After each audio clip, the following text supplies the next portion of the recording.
Well, hello there stranger and welcome to this video. My name is Natalie and I love cutting corners.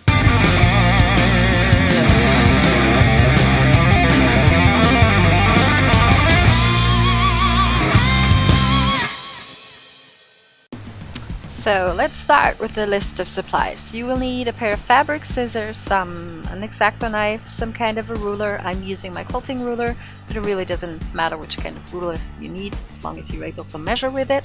And this is the main contestant this time. It's a picture frame. I bought this particular one in a set from IKEA. I will show you all the details a little later. And then you will also need a piece of scrap fabric. I had this one left over from a quilting project, and you will definitely need double-sided tape and some upholstery foam, which I had at home actually. In addition, you might need a pen, and depending on how you want to go about this, you will need a stapling gun, and depending on how you want to cut your fabric, you might need a roll cutter. Here are the details of the picture frame. It's called Nicha. It measures 13 by 18 centimeters and it's called FISKBO in the US, measuring 5 by 7 inches. So this is my prototype I made a while back because I had this genius idea, and I had this piece of packing foam lying around, and I had this idea in my head and I wanted to try it out. But as you can see, it didn't quite work as it should because I painted the foam and then I Mod Podge stuff onto it, and it warped it and it just didn't work. Okay, here's step one. You just disassemble your picture frame, and all the parts you are going to need is the frame itself and the black backing of it, and the white and whatever picture is in it you won't need anymore, as well as the plastic. We won't need that anymore also. Now take your foam. As I said, this is a leftover piece from a previous project. I made a headboard with this for our bed. So it's a little crooked and stuff, so I just looked and I figured out where the foam piece would fit into my frame. But actually, if you're buying a new piece of foam, you can just have nice edges of the foam board. But for me, I had to make do with what I had, and since this foam is a little thick, it took like several times cutting it. It's really hard, you can see, but I managed to do it. But I was left with like a few crooked edges. It doesn't really matter in the end, but I cut off the worst of it. And that foam could be used for, nail art stuff. All right, next you lay out your piece of fabric. Of course, we want to be, cutting out a piece of fabric that will cover the frame and the foam. And here's the foam, but wait! My brain blanked out. I measured the foam to be 1 1/4 inches, and I doubled that to be 3 inches, which is totally wrong. And then I proceeded to measure 3 inches on all 4 sides of the fabric, which is also completely wrong. But I'm sure that you can figure it out and do a way better job than me and not be left with a ginormous piece of fabric that's way big for this project. So once you've measured correctly, you can just mark on your fabric and then cut out the amount of fabric you will actually need for this.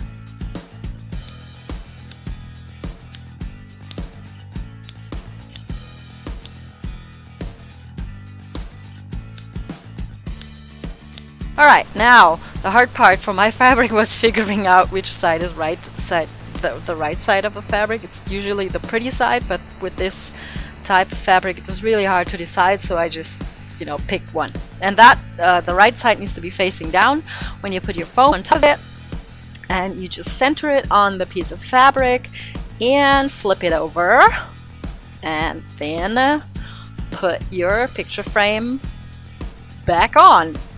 And if you measured everything correctly and the piece of foam is just the right size, you're pretty much done here. You could be done here if you wanted to, but yeah, so you can see my piece of fabric was way too big because I don't know.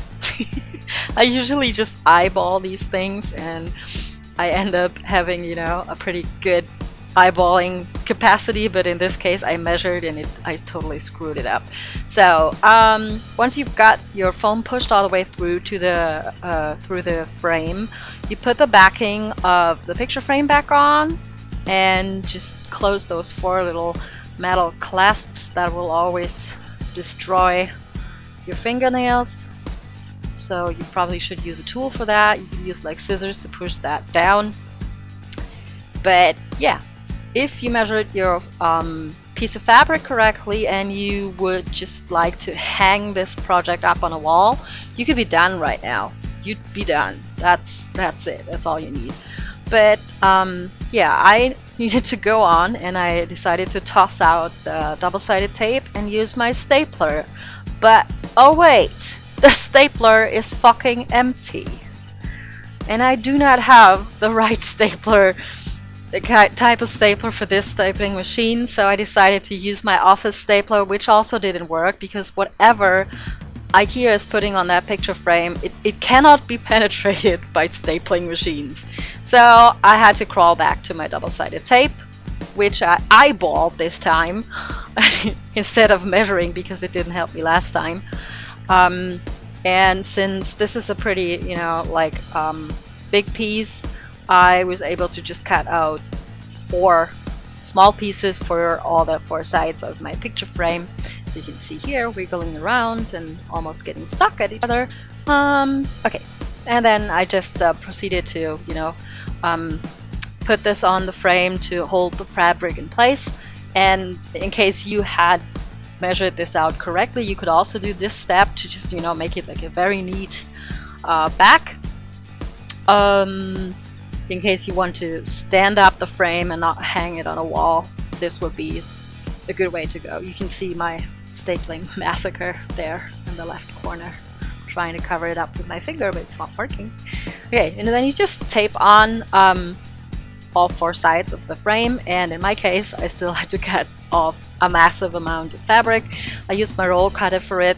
It was the easiest tool to use because I could just use the frame as a guide, cut along all 4 sides and be pretty much done. But apparently I like to make things hard on myself because I use this particular type of fabric that is like really fraying.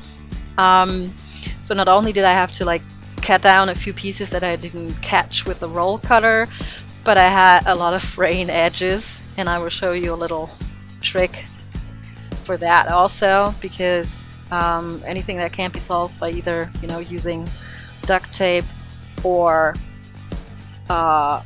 quick dry top coat is pretty much insolvable. Well, I'm using the quick dry top coat to stop the fabric from fraying, and it worked, and it also glued it back to the frame. And all that's left to do is transfer all my pretty earrings to the new holder. And I'm speeding this up for you so you don't have to watch me do all this. Look at the kitties! Look at the kitty earrings! So pretty. So pretty. And actually, I thought it would be a bad idea to have this kind of thick foam for this project, but it was a genius idea because I have like a few pairs of earrings that have those like fish hooks in the back, and you can stick them in that foam and won't have a problem. It doesn't matter, as you can see here. And with my previous model I did have a lot of problems with those types of earrings, and voila, you're done. It would have been so much easier if I had measured correctly. But anyway, here's the finished project. I really like it. It's much better than the previous prototype, and I am displaying it in my bathroom currently. So here's the list of supplies. As you can see, some of them are optional. It really just depends on how you want to go about this project, and which way you're going to go, and if you're able to measure correctly and do maths correctly like I wasn't this time.